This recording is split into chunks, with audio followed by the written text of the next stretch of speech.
তো বন্ধুরা, আমি এখন রান্না করছি। তো আজকে কি রান্না করছি দেখো। আজকে রান্না করবো হচ্ছে রুই মাছ। এই যে এখানে আরো মাছ আছে। আর প্রচন্ড গরম পড়েছে, বেশি কিছু রান্না করব না, শুধু দুপুরের মতন মাছ রান্না করব আর রাতে কিছু একটা বানিয়ে নেব। তো সকালে সিদ্ধ ভাত খেয়েছি আর দুপুরে এখন মাছ রান্না হচ্ছে, আর রাতে কিছু একটা করে নেব।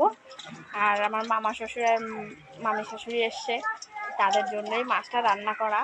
নাহলে এই গরমে সত্যি আমার একটু ভালো লাগছে না মাছ মাংস এসব কিছু খেতে।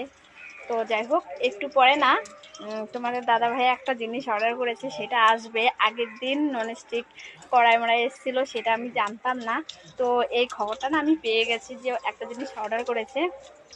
সেটা কি তোমরাও গেস্ট করো, যে ননস্টিক কড়াই এগুলো আসতে পারে, তার মানে কি আসতে পারে তোমরাও একটু গেস্ট করো।